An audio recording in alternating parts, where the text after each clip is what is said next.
Et il y en a un qui m'a mis sur une vidéo sur YouTube, une fois il n'y a pas longtemps. Oh là là, dès que les physiciens entendent le nom de Hatem, ils tremblent de tous leurs os. D'accord.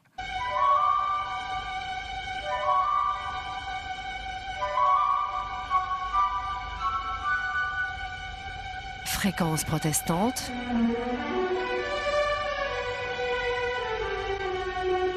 Le jour d'après. Une émission animée par David Bouquet.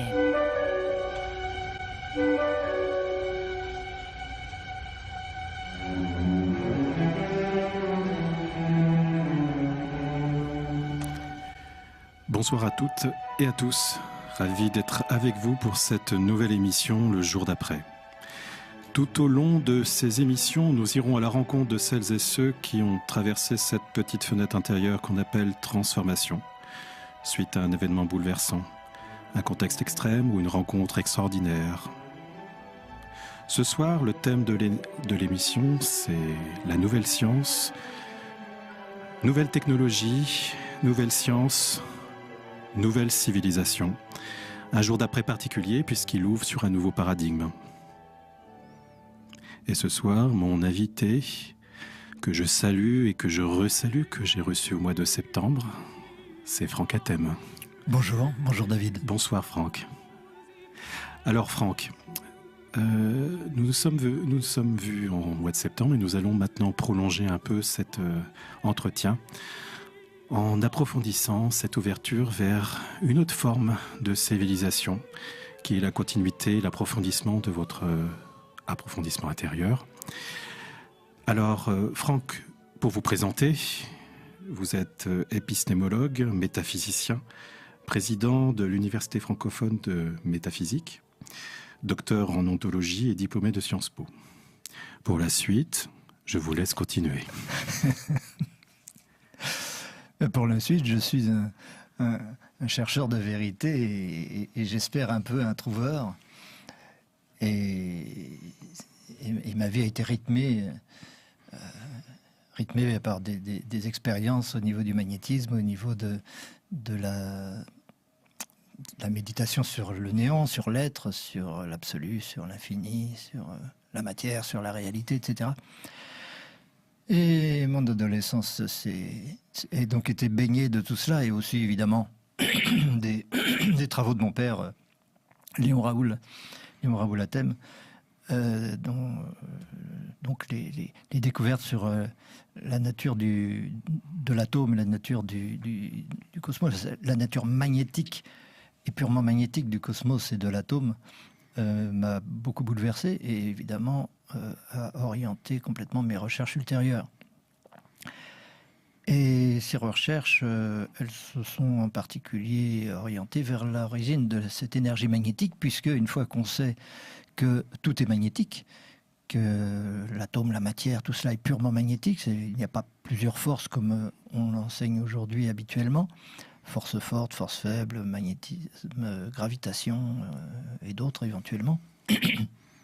Tout cela se ramène à des cas particuliers, à des aspects particuliers du simple magnétisme, c'est-à-dire de la dualité. La dualité attraction-répulsion. Et une dualité d'opposés, une dualité de principe, et non pas une dualité matérielle, une dualité tangible. Elle est tangible parce qu'on l'aperçoit, évidemment, mais c'est la perception elle-même qui est la question à résoudre. Et oui. Et à l'époque, Franck, dans quel sentiment d'être vous étiez? C'est-à-dire que, comme le sujet de ce soir, c'est une réflexion sur nouvelles sciences et nouvelles civilisations. À l'époque, les premiers pas de réflexion que vous aviez, j'imagine que vous ne pouviez pas imaginer agrandir cette réflexion sur, je dirais, l'ensemble du monde.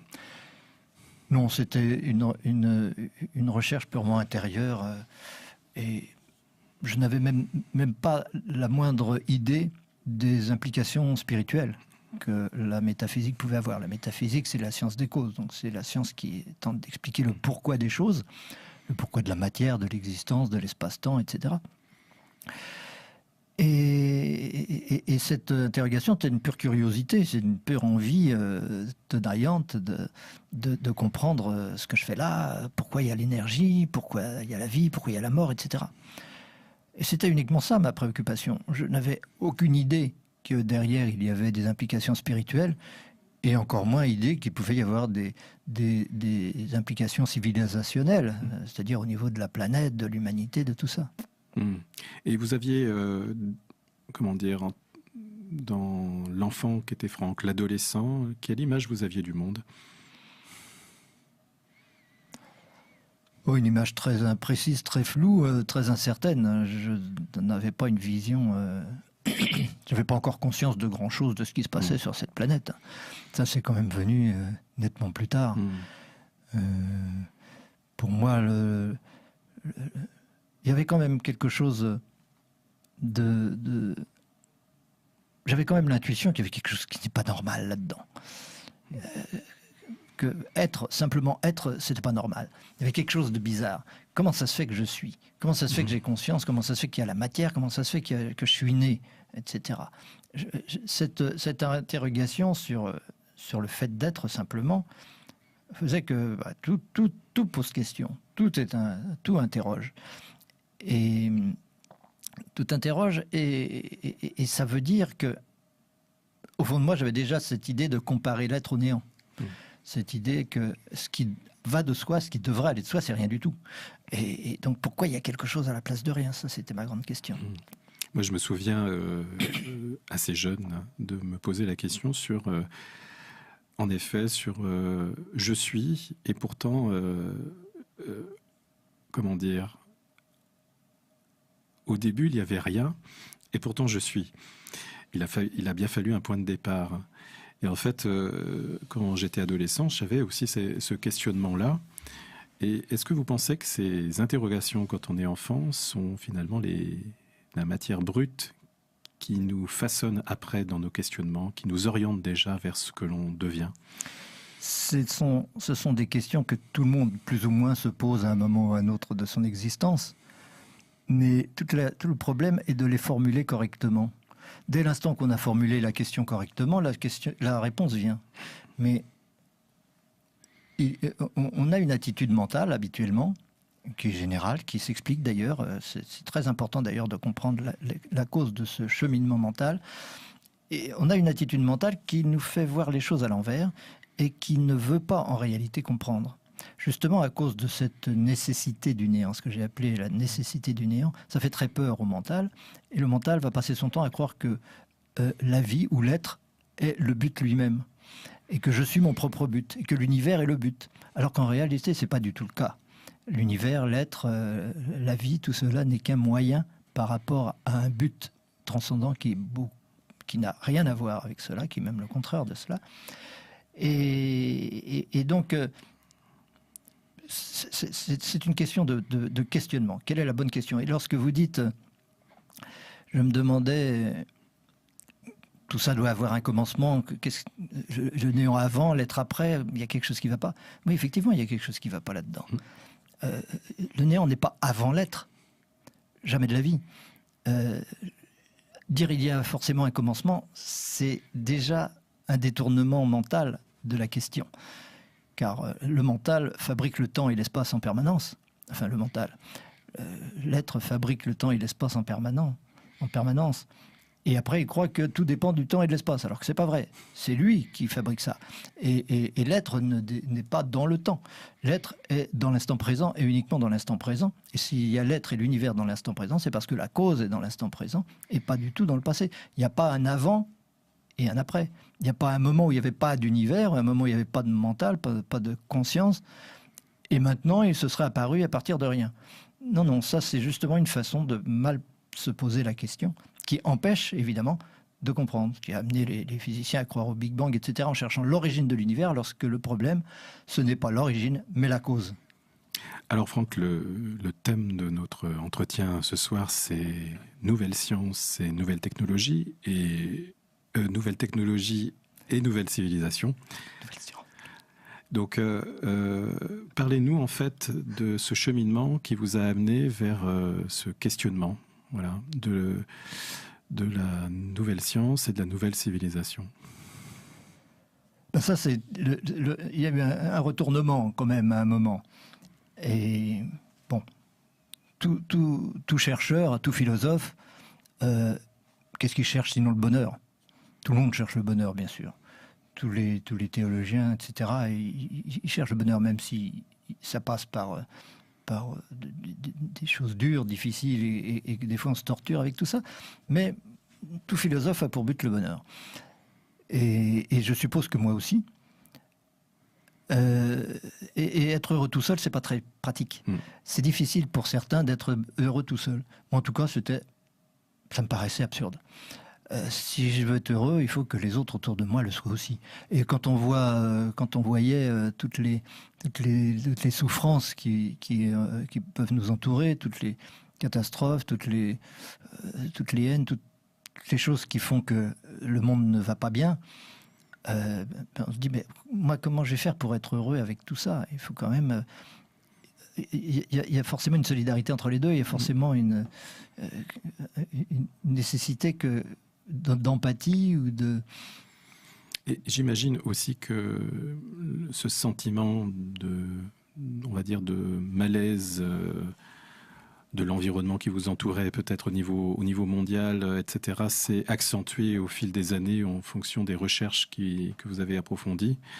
Est-ce que vous pouvez nous en parler un peu? Comment graduellement s'est révélé en vous l'urgence de créer finalement, enfin de créer en tout cas, de participer à un nouveau regard sur soi-même, sur les autres, sur la façon dont on vit sur cette planète? Oui.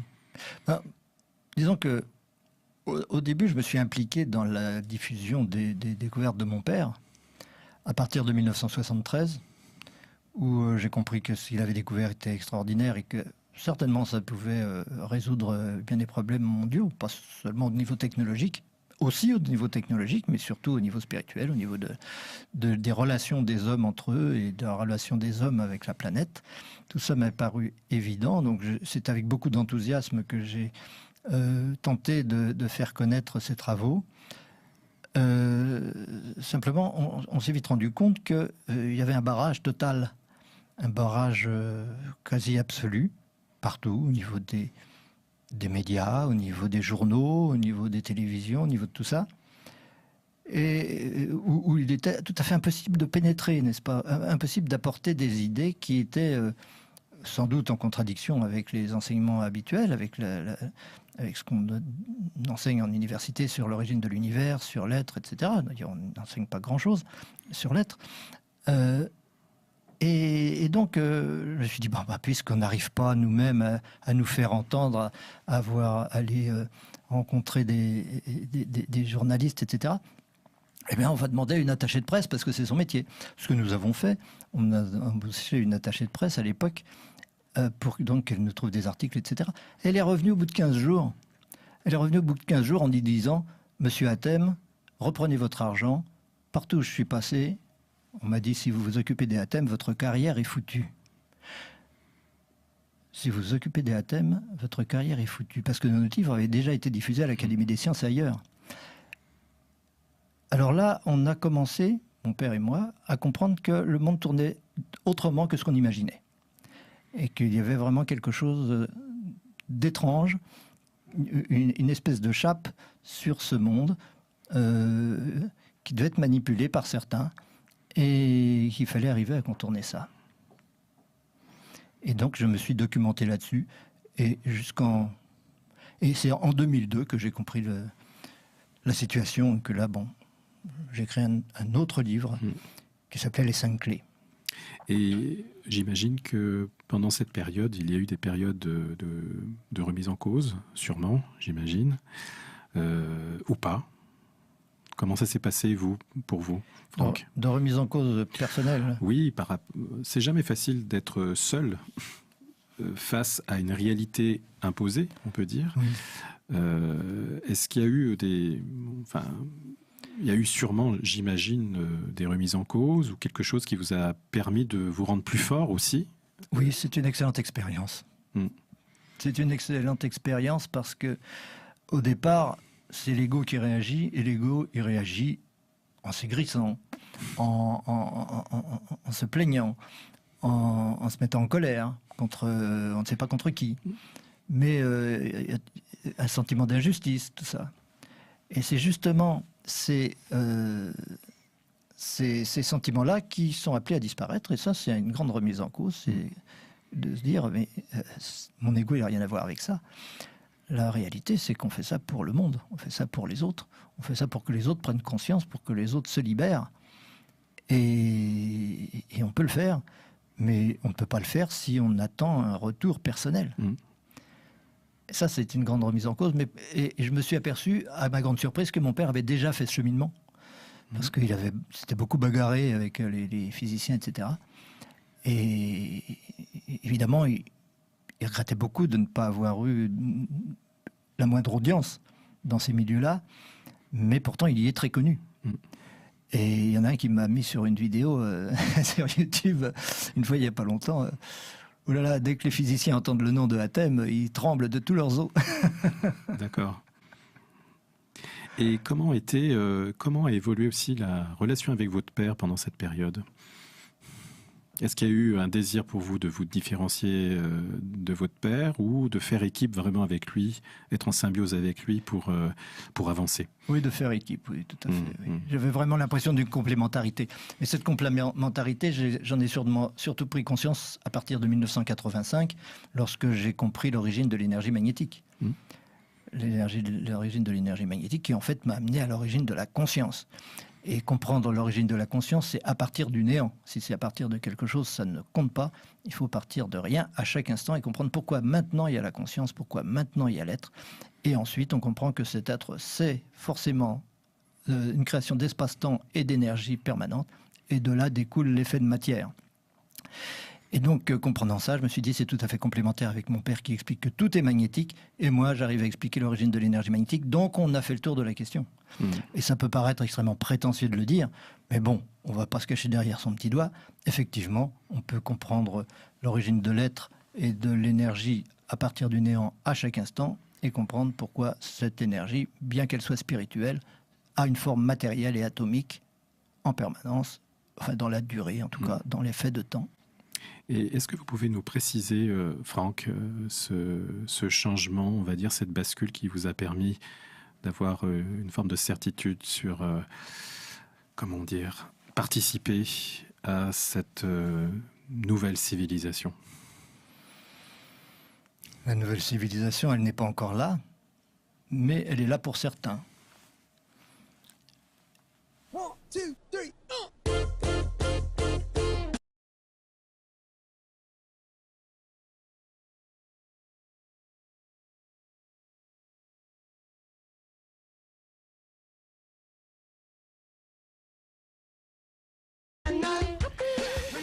Eh bien, c'est une version modifiée de Happy.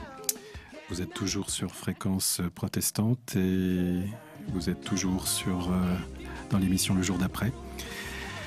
Et le thème de ce soir, c'est nouvelle science et nouvelle civilisation. Un jour d'après, en fait, plus large, aussi large que le cœur de l'humain, aussi large que le collectif de l'humain, aussi large que les nouvelles idées qui font avancer le monde. Et mon invité est Franck Hatem, Franck épistémologue, métaphysicien. Franck, pourquoi ce choix musical ? Bon, on perçoit évidemment qu'il y a de la joie. Oui, c'est une chanson vraiment merveilleuse. C'est une chanson de Pharrell Williams. Mais là, elle est jouée par un petit groupe d'amateurs qui s'appelle Walk on the Earth et qui ont une énergie magnifique. Et par rapport à cette idée de changer de civilisation et tout, c'est vraiment cet esprit-là qui est sous-jacent. C'est cet esprit d'arriver à se dire, bah voilà, je suis heureux, je suis content de ce qui se passe, je remercie pour tout ce qui s'est passé jusqu'à présent. Même si c'est dur, même si ça a été jusqu'à présent extrêmement difficile, mais ce sont justement ceux qui arrivent à se réjouir de leur passé qui construisent cette nouvelle civilisation. Alors, nous avançons dans notre entretien, Franck. Alors, nous allons maintenant approfondir sur qu'est-ce qui vous motive autant dans ce processus de participer à cette nouvelle civilisation. Et on parle aussi de nouvelle science au singulier. Donc ce qui veut dire, j'imagine, que cette nouvelle science est un regard radicalement transformé du monde qui nous entoure. Oui, on dit un nouveau paradigme, c'est-à-dire une nouvelle façon de voir les choses, complètement différente, et qui implique évidemment un changement de comportement, un changement de société, parce que tous nos comportements sont liés à nos croyances. Nos croyances dans la matière, nos croyances dans notre relation aux autres, notre croyance dans ce que c'est que soi, ce que c'est que l'autre, etc. Nos relations à la planète, si on l'exploite, si on l'exploite pas, si on exploite l'autre, si on l'exploite pas. Enfin, tout ça est une question de conviction, d'idées que l'on a de soi, du monde, de la réalité, etc. Et c'est pour ça d'ailleurs que toutes les religions, qui sont évidemment toutes des croyances, aboutissent à des morales, c'est-à-dire à des comportements sociaux. Et souvent d'ailleurs les mêmes comportements sociaux, ce qui veut dire que au fond de chacune de ces religions, il y a à peu près les mêmes principes. Et ces principes, on les retrouve et même on peut les expliquer, on peut les démontrer plein de choses grâce à la métaphysique qui permet donc de réunifier toutes ces religions et en même temps donc de réunifier les sciences, puisque c'est avec ces mêmes principes qu'on comprend la matière, qu'on comprend l'univers, qu'on comprend pourquoi la Terre tourne, qu'on comprend pourquoi le soleil brille, etc.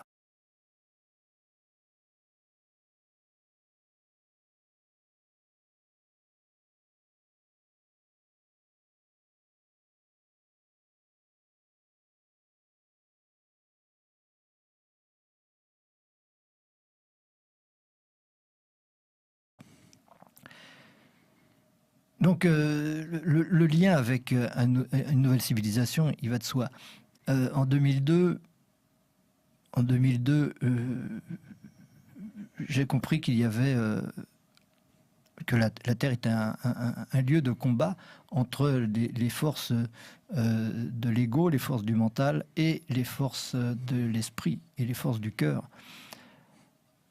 Et que ce combat qui nous habite tous évidemment, c'est lui qui crée la situation dans laquelle on est aujourd'hui.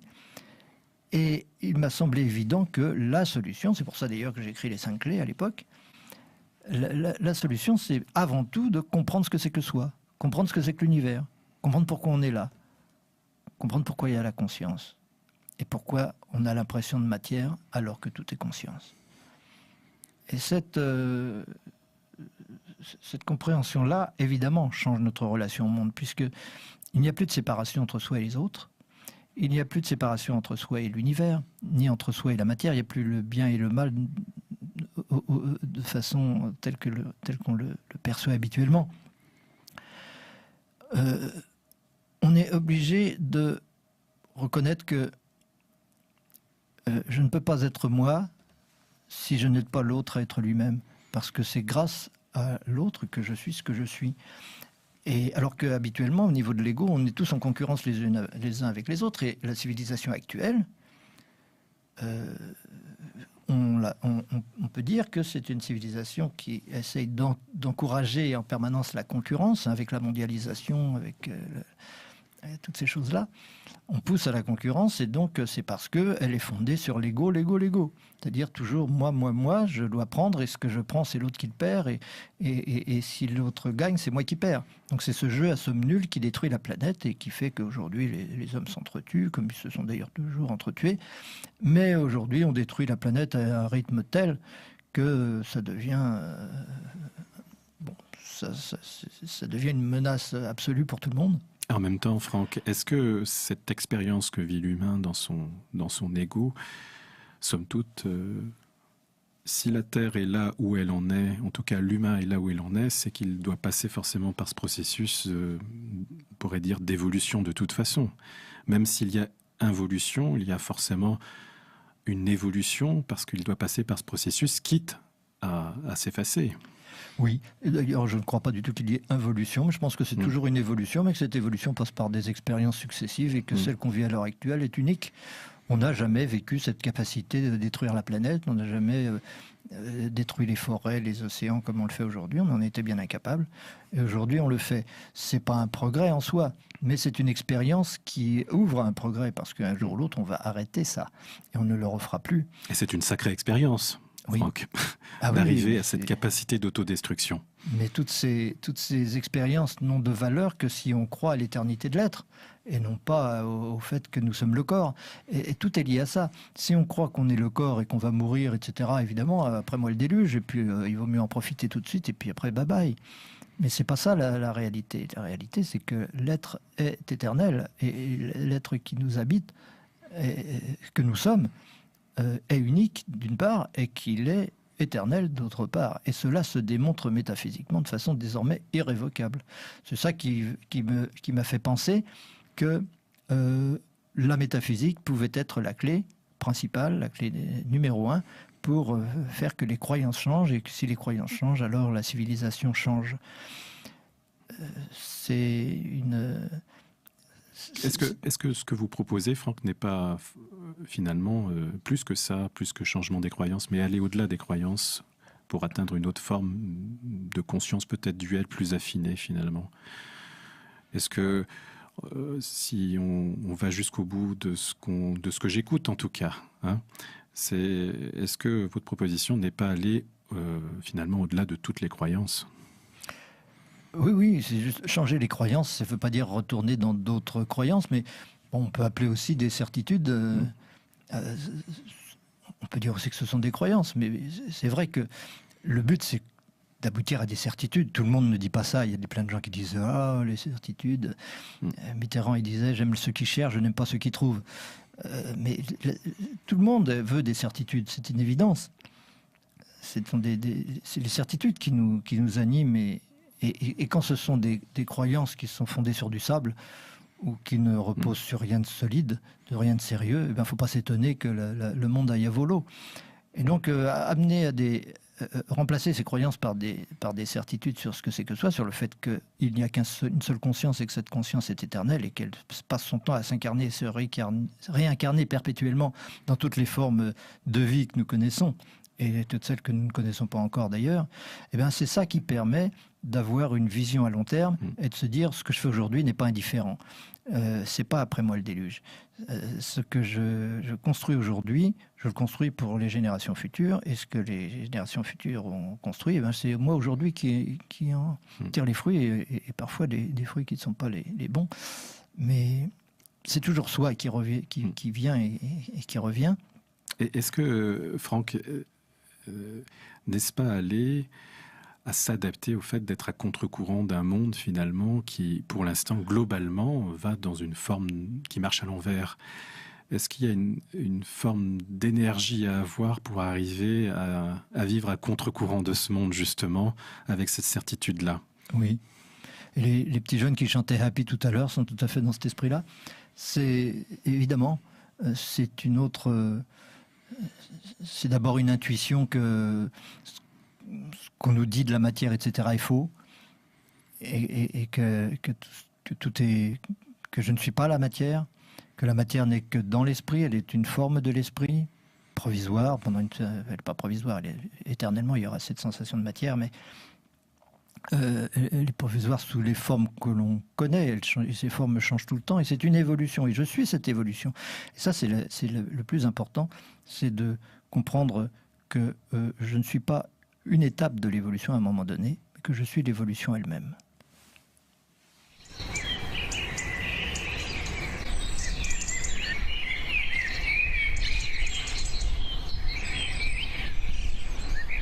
Et en vous écoutant, Franck, ça me fait penser une parole que j'ai entendue il n'y a pas si longtemps, qui disait que la réaction à une nouvelle idée est proportionnelle à sa vérité. Est-ce qu'on peut dire que c'est ce qui se passe un peu actuellement, c'est-à-dire que le monde réagit parce qu'il tente de protéger ses habitudes, ses automatismes, ses conditionnements, ses résistances face à une idée, plusieurs idées qui sont des idées qui le forcent à se remettre en cause? Oui, ça m'arrange plutôt cette formule-là, parce que j'ai un peu l'impression d'être visé. Ça ne m'étonnerait pas d'ailleurs. Oui, on est... Je ne sais pas quoi dire pour ça. On est... Toute action produit une réaction, dit-on, égale de force contraire, mais ce n'est pas tout à fait vrai, parce qu'il y a derrière une nécessité d'évoluer, c'est-à-dire un but qui pousse, qui tire plus exactement, parce qu'il n'est pas dans le passé, il est dans le futur, le but. Et c'est ce but qui fait l'énergie dans l'être. Et c'est ce but qui fait que même si on résiste, eh ben on évolue quand même. Parce que si c'était vrai que toute action produit une réaction égale et de sens contraire, eh bien tout serait statique, il n'y aurait rien qui bougerait. Or, nous évoluons toujours. Et quelles que soient nos façons de freiner, de créer une inertie, l'inertie de la matière pour ne pas évoluer, on veut garder nos habitudes, on veut surtout garder notre ego et rester ce que nous croyons être et notre passé, toutes les choses qui nous définissent. Eh bien, toutes ces choses-là, évidemment, il faut résister. Font une résistance presque matérielle, mais elle n'empêche que notre être profond, notre réalité, c'est la nécessité d'aller vers le but. Et donc, tôt ou tard, toutes ces résistances sont balayées les unes après les autres. Mais il y en a toujours des nouvelles, évidemment, à dépasser. Et le but que nous poursuivons est inaccessible. C'est ça qui fait l'inertie, c'est ça qui fait la résistance de l'ego. Mais cette évolution avance toujours inexorablement. Et donc, l'évolution est éternelle. Et quel est le lien vous faites, Franck, entre science et civilisation ? Aujourd'hui, on ferait le lien entre science et civilisation, mais avant, on faisait plutôt le lien entre religion et civilisation. La science, c'est quelque chose de plutôt relativement nouveau, mais c'est du même ordre, parce que les croyances dans le Big Bang, les croyances dans la matière, les croyances dans toutes ces choses-là, sont une forme de religion comme une autre. D'ailleurs, entre les théories du Big Bang et la Genèse de Moïse, il n'y a pas une énorme différence. La papauté a trouvé se réjouissait plutôt à l'époque de cette théorie. C'est un peu du même ordre. C'est toujours la même préservation de la croyance que nous sommes créés par notre passé et que c'est dans le passé que nous avons une origine, alors que ce n'est absolument pas le cas. Et c'est ça le grand changement de paradigme auquel je crois, et je pense que c'est cela qui va vraiment changer l'humanité, changer la planète. C'est la compréhension que nous ne venons pas d'une origine, mais nous allons vers un but, et que c'est ce but qui fait l'évolution. Et ce but, il est éternellement présent. Ce qui veut dire que toute la création se recrée à chaque instant, l'être est créé à chaque instant, l'univers est recréé à chaque instant. Et cela ne doit surprendre personne, puisque aujourd'hui, même les physiciens quantiques sont d'accord sur l'idée que pour qu'il y ait perception d'un univers, en tout cas d'une particule, il faut qu'il y ait un acte d'observation, donc un acte de conscience. C'est un acte de conscience qui ne veut pas dire son nom. Et donc, si on a compris la conscience, on a compris pourquoi il y a cet acte d'observation et pourquoi nous avons l'impression de matière autour de nous. Mais c'est pas parce que cette matière nous paraît solide qu'elle est réelle. Elle nous paraît solide parce que nous résistons à notre évolution. Et le fait de comprendre que cette matière est intérieure à la conscience et qu'elle est recréée à chaque instant selon des lois que l'on crée soi-même, en fait, c'est pas la personne qui crée les choses, mais c'est l'être qui crée ces règles, ces lois, ces constantes de l'univers qui sont la manifestation de cette inertie, de cette impossibilité du but. Bien, tout cela, c'est une façon de voir qui est... une fois qu'on a compris le processus, on se dit, je suis un but, je ne suis pas mon passé. Et si je ne suis pas mon passé, je ne suis pas mon ego. Par contre, si je suis le but, alors je suis l'évolution elle-même. Chacune des étapes de mon évolution permet la réalisation de ce but. Et donc, d'une certaine façon, et c'est même une certitude aujourd'hui, Dieu n'est pas l'origine de l'univers, mais il en est le but.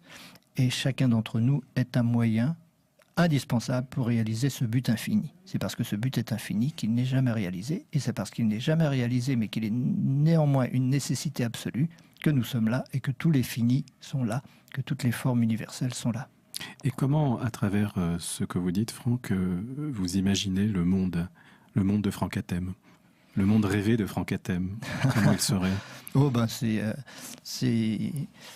de prendre dans ses bras tous ceux qui le veulent bien et en chantant Happy. Et comment on pourrait envisager aussi la relation entre les gens, la gestion au quotidien, au niveau de la vie est-ce que la politique existerait encore? Est-ce que l'économie existerait encore? Est-ce que l'argent existerait encore?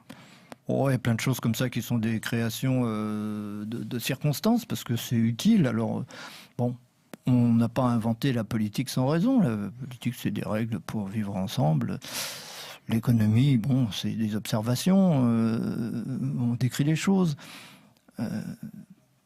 Toutes ces choses sont...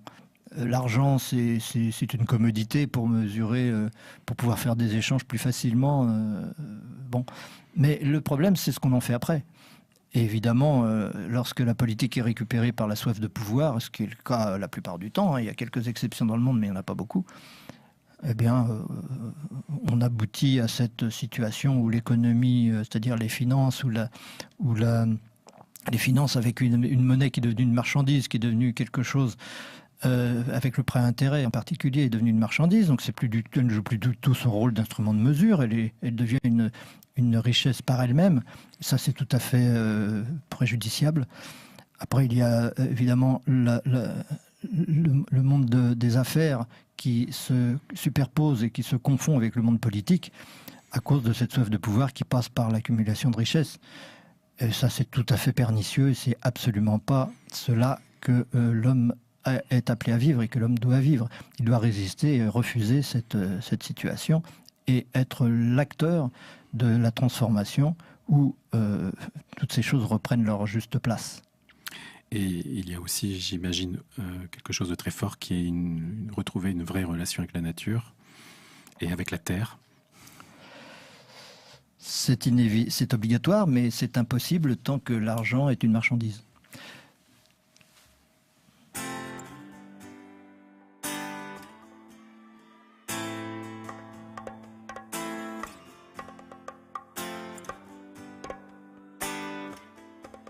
On vous souhaite tout le bonheur du monde et que quelqu'un vous tende la main, que votre chemin évite les bombes qui mènent vers de calmes jardins. On vous souhaite pour aujourd'hui comme pour demain que votre soleil éclaircisse l'ombre qui brille d'amour au quotidien. C'est parti. C'était Sensimilia, tout le bonheur du monde. Nouvelle science, nouvelle civilisation. Vous êtes toujours sur Fréquence Protestante dans l'émission Le Jour d'après. Nouvelle science, nouvelle civilisation. Sujet ô combien important dans un monde chahuté et chahuteur. Se poser des vraies questions, injecter des nouvelles idées, proposer des vrais projets, décaler. Peut-être ce sont les promesses du présent à venir, n'est-ce pas Franck? Oui, c'est à nous d'en faire un présent. Un présent, et bon, une question habituelle, mais je peux imaginer qu'un tel titre, tout le bonheur du monde, porte en lui-même la réponse. Oui, c'est plus le bonheur pour soi, c'est à travers le bonheur qu'on peut apporter et qu'on peut souhaiter aux autres qu'on peut trouver son propre bonheur. Et ce que j'aime dans cette chanson, c'est sa simplicité. C'est une chanson extrêmement vivante, extrêmement authentique, extrêmement simple. Et le signe du fait de ne pas être identifié à son ego, mais être identifié à l'évolution elle-même, c'est-à-dire à son soi, à l'être profond, qui est une évolution, qui est la poursuite d'un but, cela se manifeste par la simplicité, justement. Et notre civilisation est extrêmement compliquée, de plus en plus compliquée. Et les sciences actuelles sont de plus en plus compliquées avec les mathématiques et tout. Et ainsi de suite. Et cette complication, cette complexité croissante montre bien qu'on est dans l'erreur et montre bien qu'il n'y a pas d'authenticité là-dedans. Parce que, comme dit d'ailleurs souvent mon père, l'univers est extrêmement simple. S'il n'était pas simple, il n'aurait aucune chance d'exister. Franck, nous allons continuer notre entretien et nous arrivons, comme de coutume dans cette émission, le jour d'après, sur les fameuses clés. Alors, on pourrait... Combien de clés? Il y en aurait beaucoup. Entre 100 et 150, ça ira pour ce soir. Vous allez nous proposer ce soir 150 clés. Hein. Alors, vous pouvez formuler les clés que vous souhaitez, mais des clés, j'imagine, qui ont du bon sens, qui sont inspirées par une métaphysique que j'appelle une métaphysique enracinée. Alors, nous vous écoutons, Franck. La clé la plus importante, c'est précisément cette distinction de ce que c'est que soi par rapport à ce à quoi on s'identifie habituellement. On s'identifie toujours à l'ego, à la personne, et ça s'explique d'ailleurs, c'est tout à fait normal. Simplement, nous ne sommes pas cette personne. Nous ne sommes absolument pas cette personne qui est tout à fait provisoire. Hein. Franck n'a pas toujours existé, n'existera pas toujours. Par contre, l'être qui anime Franck pour l'instant, lui, il existera toujours. Et c'est cet être que je suis, c'est pas du tout Franck. Et je m'en rendrai bien compte lorsque Franck ne sera plus là, évidemment. Distinguer soi de l'ego, c'est donc distinguer ce qui est éternel en nous de ce qui est provisoire. Et c'est donc de distinguer aussi ce qui est la source, ce qui est donc le but, puisque c'est le but qui est créateur, ce qui est créateur en moi, et ce qui est créature. Ce qui est créature, Franck est une créature. Franck est une personne, comme tous les objets finis qui constituent l'univers, mais tous ces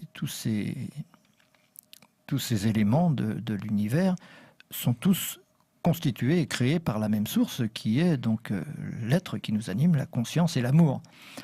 La conscience et l'amour étant des deux composantes de l'esprit, la conscience sépare et l'amour réunit. La conscience les sépare parce qu'elle nous fait penser, ressentir la présence d'un univers à l'extérieur de soi, et l'amour essaye de réintégrer cet univers à l'intérieur de soi, et c'est pour cela que l'amour tente éternellement d'annuler la conscience. La conscience, c'est l'espace, l'amour, c'est le temps. Donc distinguer l'ego et le soi, c'est fondamental, parce que c'est justement la confusion qui consiste à croire qu'on est l'ego qui mène la planète à la catastrophe. N'est-ce pas ? Notre civilisation actuelle, c'est la civilisation de l'ego. Et de l'ego plus encore que dans beaucoup d'autres civilisations précédentes. Donc pour moi, ça, c'est la première clé. Alors la deuxième clé, c'est comment on fait. Comment on fait pour comprendre, pour distinguer soi et moi, en quelque sorte. Ce que c'est que moi, en tant qu'objet, et ce que c'est que soi, en tant qu'être. Ça, évidemment, la métaphysique, elle est là pour ça. Hein. On passe notre temps à l'université francophone de métaphysique d'enseigner cela et d'approfondir cela et de bien boulonner tout cela pour qu'il n'y ait plus de doute possible et qu'on soit parfaitement capable de le reconnaître et qu'on puisse plus s'identifier à l'ego, mais qu'on s'identifie toujours à ce qui nous est commun, ce qui est collectif, ce qui est universel. Et c'est faisable. Ce n'est pas faisable dans l'absolu, ce n'est pas absolument faisable, on a toujours un ego, mais quand on sait qu'on n'est pas cet ego, eh bien ça change complètement les relations.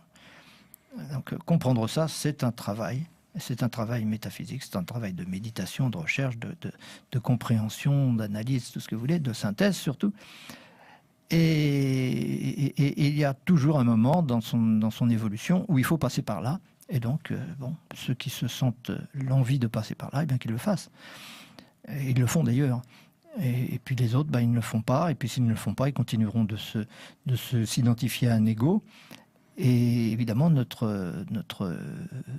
comme notre planète est en train d'évoluer et de monter en vibration d'une façon considérable,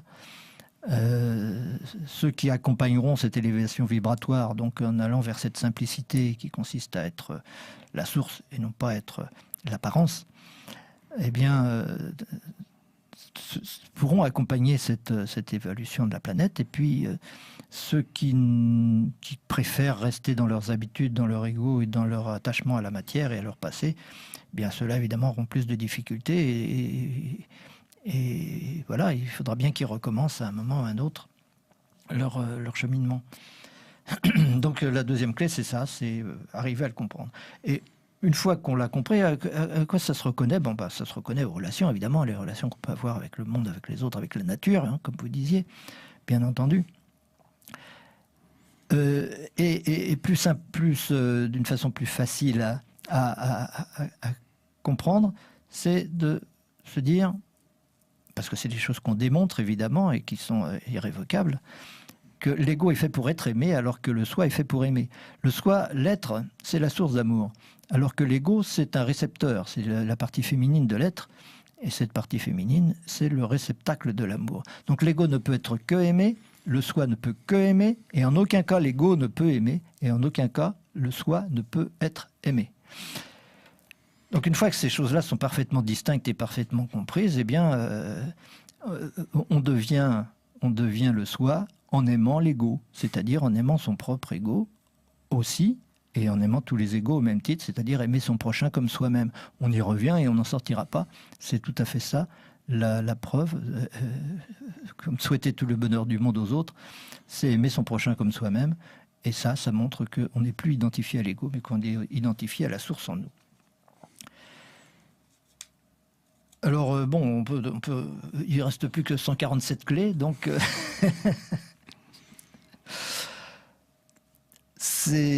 je dirais, c'est une façon de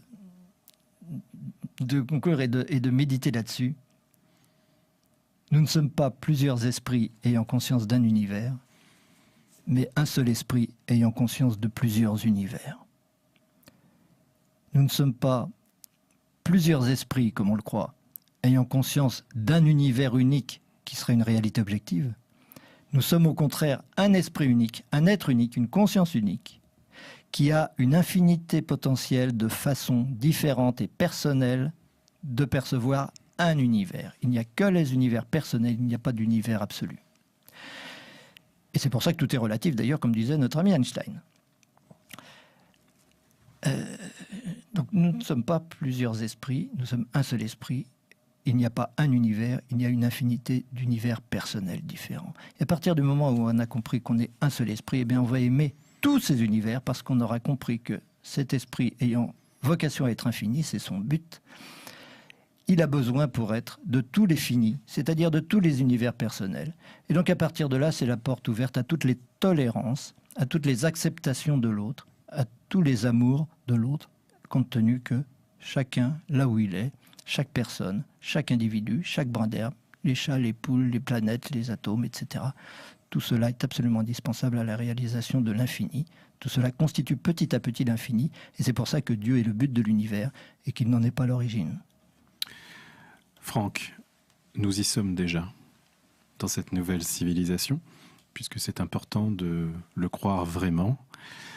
Donc, je voulais vous remercier, Franck, pour ce beau voyage et cette proposition très concrète d'inviter le monde à changer son regard sur lui-même, sur la relation avec les autres.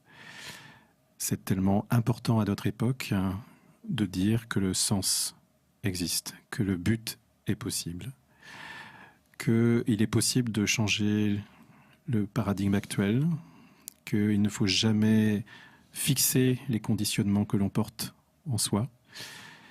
Et Franck, donc, comment peut-on vous contacter ou avoir des informations sur ce que vous proposez, des lectures, des ouvrages, adresse mail? C'est très facile, je suis très facile à contacter sur Internet. On cherche Franck Hathem, F-R-A-N-K-E-H-A-T-E-M. Et voilà, et vous trouverez des sites, des vidéos, tout un tas de choses, évidemment des livres. Donc, en particulier Au-delà du quantique, qui est le plus important. C'est Au-delà du quantique, c'est 2 volumes, de grands volumes, format 4, de 444 pages chacun, et qui explique l'origine de l'être, l'origine de l'énergie, l'origine de la matière, dans le premier volume, et dans le deuxième, les conséquences spirituelles et psychologiques de cette évolution, lorsqu'on s'identifie à l'évolution elle-même et non plus à son passé. Franck, eh bien, je vous souhaite un bon voyage et au plaisir de vous retrouver. Bon voyage, Franck. Et je vous souhaite tout le bonheur du monde.